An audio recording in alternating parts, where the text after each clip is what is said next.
This story begins with a painting. A painting which, when it was exhibited in the Louvre in 1787, was seen as utterly scandalous. An affectation which artists, connoisseurs, and people of good taste are unanimous in condemning, according to one critic, and of which no example is found in antiquity. From this you might imagine some dramatic depiction, perhaps some excessive violence or shocking visuals of some kind. But the painting itself is, by most measures, a rather tame one. It's a self-portrait by the celebrated painter Mme Vigé Le Brun. In it, she is depicted sitting on what appears to be a green couch with her young daughter on her lap. It's a peaceful depiction. They're both fully clothed. It's simply a mother holding her daughter in her arms. So, what was so shocking about this painting? The outrage came from the fact that in it, Mme Vigé Le Brun is depicted with a smile on her face. Worse still, as the critic put it so well, in smiling, Mme Vigé Le Brun shows her teeth. Not her teeth, surely! How utterly crude! No, but seriously, at the time this smile, Mme Vigé Le Brun revealing her teeth in her self-portrait, was both impolite and improper. That simple depiction, a small, almost unnoticeable smile you could say by today's standards, was a huge deal back then. A scandal, in fact. The French Revolution, the famous one with all the head choppings, that started in 1789. But here, 2 years before that, another silent revolution was being born in Paris. A revolution of smiles. So why was smiling such an offensive and improper thing to do? Why was it such a big deal to see a smile in a portrait, and how did this simple painting eventually give birth to its own silent revolution? People in 18th century Paris suddenly began smiling in portraits. Why is that? I'm Sebastien Pollock.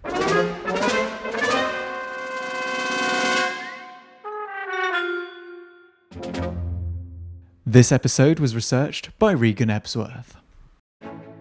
We do have quite a lot of evidence, which archaeologists in particular have looked at over the years, of the state of people's teeth. And basically, they are really terrible. This is Professor Colin Jones CBE, author of The Smile Revolution in 18th century Paris. My name is Colin Jones. I'm Professor Emeritus at Queen Mary University of London. Currently, I'm visiting fellow at the Cullinan Centre in the New York Public Library. When looking at why Mme Vigé Le Brun's smile caused such a ruckus, it's important to understand the historical context. And for that, we need to go back, before the painting, to the century before, in fact. You see, in 17th century France, losing your teeth wasn't something you could really avoid. It was simply a fact of life. As you grow older, your teeth will stain and crack and begin to hurt, and one day you will have some, if not all of them, pulled out. It was incredibly rare for anyone to keep their teeth into old age, and the consequences of this tooth loss were severe. People's looks would be affected as their mouths collapsed around where their teeth used to be. They would have difficulty speaking, chewing food would be a struggle, and as a result, indigestion was rampant. But there was also the pain. There was no paracetamol or ibuprofen at the time. People simply had to put up with toothache. It was either that, or you went to see the toothpuller. And remember, there was no anaesthetic at the time either. People's rotting teeth would be ripped out of their mouths whilst they were perfectly conscious and able to feel everything. And the problem was widespread. In fact, teeth were one of the troubles that people faced in the 17th century, regardless of whether they were rich or poor. Toothache did not discriminate. Even a king could fall prey to it. A king like Louis XIV, let's say. This is the King of France, not just the King of France, the King of the most powerful state in Europe at this time. He certainly has money to have the best medical practitioners in the kingdom and probably across Europe if he chooses. But we know that he has quite poor teeth. In fact, the rich were often more prone to dental problems at the time than the poor. And the main reason for that is that starting from towards the end of the 17th century, you get massive sugar imports, particularly from the Caribbean sugar plantations there. And this really builds up in the 18th century. You've got a new taste for sugar, for sweetness in coffee, in sugar drinks and chocolate, etc., etc. And we know that Louis XIV liked sweets. He enjoyed candied fruit on a regular basis, and the result was that his teeth suffered a lot. Well, one time in the 1680s, he has the most incredible pain, and they realize that the tooth has to come out, but it's a very deep-rooted one at the top, and they pull it out, and they pull out part of the guy's palate as well. So there's like a gaping wound in the top of the King of France's mouth. This, as you can imagine, causes Louis's men to panic. After all, they had just accidentally pulled out a large chunk of their king's mouth. And in those days, a gaping wound was likely to get infected. If nothing was done, the king would probably have died from the injury. They had to take an enormous risk, in other words, and get a surgeon in. They actually try this out on various prisoners in the local jails, but essentially what they do is they get a tooth puller, a surgeon who has experience of tooth pulling, to cauterize the wound, actually, with red-hot iron. It would have been a tremendously painful procedure, but one that most likely saved the Sun King's life. And so, by the time Hyacinthe Rigaud was commissioned to paint Louis XIV's famous state portrait in 1701, a portrait which, it's important to remember, was meant to showcase the king's power and authority, his cheeks were hollow and his mouth wrinkled. The truth was apparent, they couldn't hide it. The Sun King didn't have a single tooth left in his mouth. So as you can imagine, Louis XIV wasn't a huge fan of smiling. During his reign, smiles were seen as neither gentlemanly or ladylike. In fact, they were frowned upon. A big part of this was, as we've established, due to the terrible state of people's teeth back then. To smile openly was to risk displaying some kind of deformity, so people preferred to simply keep their mouths shut. Another part was tied to cultural expectations. In the 17th and early 18th century, smiling in public was not the norm. In fact, it was considered, frankly, vulgar. If you want to mark yourself as a pleb or a prole or whatever, the showing of teeth is seen as something that's plebeian. The other way in which the teeth emerge is when someone is in some state of usually great mental turmoil. It's one of the classic ways of showing someone is either, intellectually very dim or mentally troubled in some sort of way. They sort of stand there with their jaw slack and everything like that. So people didn't smile, people didn't laugh openly, and to do so in public was even seen as a sign of mental illness. And the French language even reflects this to this day. The word for smile in French is sourire, which can be translated to sab-laugh. Laughing was a bad thing, and a smile was simply seen as a lesser form of laughter. In church, people were reminded of how Jesus was never said to have smiled in the Bible, only wept, and if Christ himself did not smile, then neither should we. And Louis XIV was a strong example of this. As the king, he proclaimed himself ruler by divine right, and like Christ, he was always serious and grave, never smiling, and definitely not laughing. So, since the king did not smile, neither did his court. What the king did was what was cool at the time, and everybody followed along. A quite extreme example of how much people imitated what the king did can be seen in 1686. Louis XIV went to see his surgeon for a, let's say, delicate operation. He endured surgery for his anal fistula, and even this unpleasant and slightly embarrassing procedure became a trend. Courtiers started queuing up for unnecessary operations. They would find any excuse to have their anus operated on just in the hopes of copying their king. So if people were willing to put themselves through that, just to seem more like Louis XIV, you can imagine that they would gladly follow in his no-smiling policy too. And so, under Louis XIV's reign, smiles were banned. To smile too broadly was not only vulgar, it altogether risked undermining your status as a refined member of elite society. But by 1715, things would begin to change. This was when Louis XIV's reign finally came to an end. Here's a question for you. How old would you say someone should be before they're allowed to become the King of France? Well, when his father, Louis XIV, died, Louis XV, yes, the French lover Louis XV was only 6 years old. So power was passed temporarily to the boy's great uncle, the Duc d'Orléans Philippe. Yes, the French also love a Philippe. I actually checked, and I currently have 7 Philippes saved in my phone contacts list. Anyway, none of those Philippes were Philippe Duc d'Orléans, as he would never have had a phone. What he had, however, was a throne, and during his regency, social codes became, let's say, a bit more relaxed. People had become slightly tired of Louis XIV's long, unsmiling reign.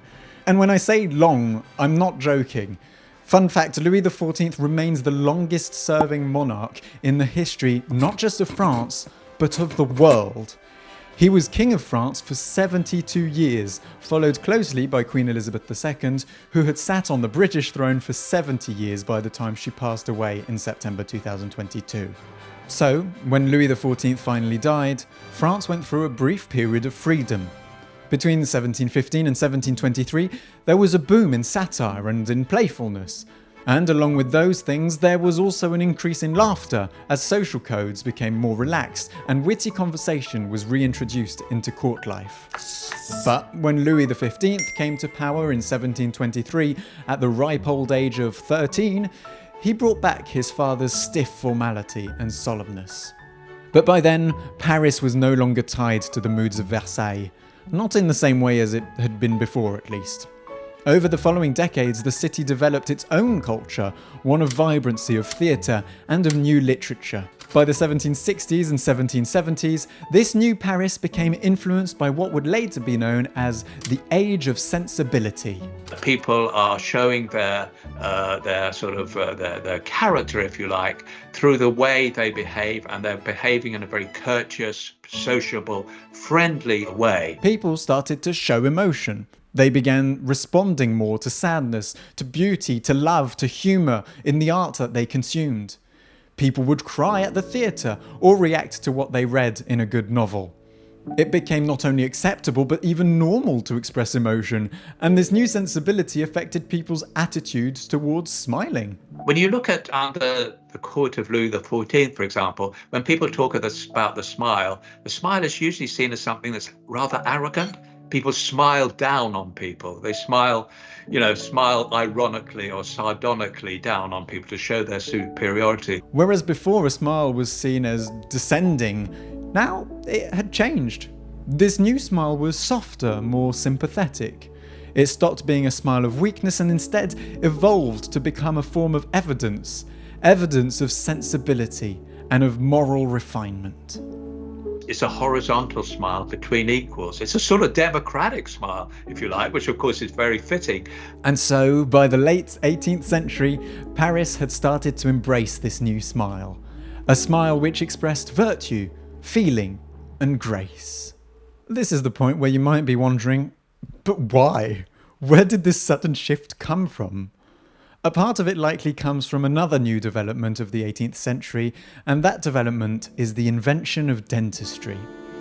We talked earlier about toothpullers, the people who would come and yank a painful tooth out of your mouth to hopefully stop it from hurting. Well, it's important to understand that these toothpullers had little to nothing in common with modern-day dentists. There was no emphasis at the time on oral hygiene or maintenance. People just accepted that their teeth would degrade and would simply get rid of them when they did. In fact, tooth pulling was for a time a mode of entertainment. One of the most famous tooth pullers in Paris from 1710 to 1757 was Jean Thomas, better known as Le Grand Thomas. He stands every day, it's said, on the Pont Neuf, which is the busiest bridge and one of the busiest areas actually at that time of Paris. He had a sort of little wooden booth from which he would offer his services and pull out the tooth of anyone in need. But Jean Thomas was not about subtlety and discreetly pulling teeth out, Quite the opposite, in fact. He had a violinist and a trumpeter with him on the bridge. He turned dental work into a form of public theatre. One of the things which he does, which is always seen as a great marvel, is that he uses his hand. Okay, so he doesn't have these great, some people use great enormous, sort of blacksmith stuff to pull out the tooth. He goes in like this, pulls like that, and everyone thinks, oh my gosh, that is so miraculous. Crowds would gather round and his musicians would play as he dramatically yanked out people's teeth and held them up like trophies for all to see. He was a true showman, that much was undeniable, and he used his fame to sell a range of remedies which he claimed would strengthen the gums and cure nondescript illnesses. And the whole thing was hugely successful. When Jean Thomas died in 1757, he was tremendously wealthy, proof that the theatrics of tooth pulling could be turned into a very profitable business. But it's also around this time that a new dental practice was beginning to emerge. A new way of dealing with teeth, a focus on maintenance and care, and with it, a new dental professional, le dentiste. The man who would come to invent dentistry moved to Paris in 1719, around the same time when Le Grand Thomas was still performing his show on the Pont Neuf. His name was Pierre Fauchard, and his approach to dealing with teeth was revolutionary. Unlike Thomas, Fauchard focused on preserving teeth rather than simply pulling them out. In 1728, he published his 2-volume works, Le Chirurgien Dentiste, coining the term dentiste from the French word dent, which means tooth, which would pass into English in the 1750s as dentist. He developed new techniques for making teeth last, by filling cavities, for example, straightening the teeth, or maintaining oral hygiene. Pierre Fauchard laid the groundwork for modern dentistry. His work elevated the profession. Toothpullers were usually uneducated, working-class men, whereas Fauchard pulled dentistry away from spectacle and superstition and into the realm of science and of medicine.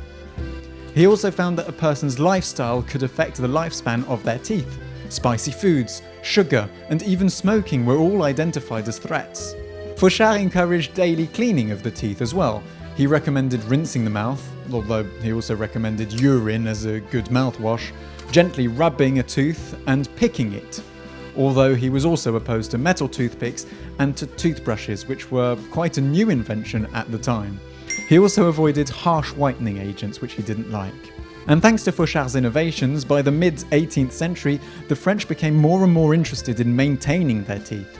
Clean, white, healthy teeth became something to aspire to, something attractive and sophisticated. And as teeth became whiter and healthier, smiling went from being banned to being tolerated to being outright expected in polite society. People want that sort of smile. They know what they want and they go to dentists to get it. So you get this fusion, if you like, of technology and taste, if you like, and aesthetics really kicking in this way that suddenly makes this smile appear, as I say, for the first time in Western civilization. Eventually, tooth conservation and personal care extended into the home. People started cleaning their teeth with warm sponges, non-metallic picks, and tongue scrapers. At the same time, the use of toothbrushes gradually became normalized. And so this smiling revolution reaches its peak in 1787 when Mme Vigé Le Brun hangs her portrait in the Louvre, the painting which started this episode. A portrait of Mme Vigé Le Brun and her daughter, or more importantly, a portrait of her smile, with her teeth visible. Portraiture, you see, had not followed the trend of smiling which had spread across Paris. A portrait was supposed to be a formal thing, with your mouth closed. By breaking that convention, Mme Vigé Le Brun opened the door for other artists to follow. She became a real trendsetter. Some called her eccentric, yes, but other artists liked what they saw and also began including visible teeth in their own works. And so, just as the smile seems like it was there to stay, France was torn apart by another revolution. A much more violent one this time, which would change French society forever. And one which would take smiling out of fashion once again. As revolutionaries stormed the Bastille on the 14th of July 1789 and a revolution began, another came to a halt. The little smile revolution that Paris had been going through was abruptly interrupted. And under the new Republican order, which would follow the French Revolution, smiling became suspect. It fell out of fashion again. A true revolutionary was expected to be grave, restrained, and severe. Too much smiling suggested frivolity, insincerity, or even, worse still, counter-revolutionary sentiment. And so, the revolution, which toppled the French monarchy, also put an end to the smile. Which poses a question, really. If the smile revolution was so short-lived, how come we smile today? Well, after the French Revolution, the smile fell out of fashion for a long time. It would only truly return in the 20th century, brought along by a small country you might have heard of called the United States of America. American dentistry in the 19th century professionalized early and much more rapidly than its European counterpart. And so, by the end of the century, the US was the world leader in dentistry. In the early 1900s, cameras became more affordable and, more portable. And at first, photography echoed the conventions of the older painted portraits. They were serious and they were stern. You see, in the late 19th and early 20th century, smiling was something which was seen as feminine. It wasn't masculine for a man to smile. It was only after the First World War that Hollywood stars began to smile at the camera, showing off their perfectly white teeth. And at that point, the masses began copying them. By the start of the Second World War, the practice of saying cheese as a photo was taken had become widespread, and after the war, it was consumer capitalism which continued to push the smile. As advertising budgets soared in the US especially, a smiling face soon became the best way of selling a product. Billboards, magazines, and cinema screens became rife with smiling teeth, and the trend seemed to take root in broader society. Today, the smile is everywhere. It's used to communicate many different things, from friendliness to amusement to kindness. The smile has truly become a staple of modern life, and though it may seem like it's here to stay, who knows? Mme Vigé Le Brun likely thought the same thing in the late 1780s. Maybe one day, we'll all stop smiling again. I'd like to thank Professor Colin Jones for his help with this episode of Why Is That? If you want to know more about the Smile Revolution, we thoroughly recommend his book called The Smile Revolution in 18th Century Paris. And if you're interested in French history, you can also read his latest book, The Shortest History of France. I go from, as I say, from the Roman Gaul until the Olympic Games last year, because I do talk about Vercingetorix and Asterix, and in the first few chapters, and at the end I talk about the Zidane, the great footballer, and he's there at the Olympic Games last year, so that's our sort of end point. Once again, thank you to Colin Jones for taking part in this month's episode, and thank you for watching.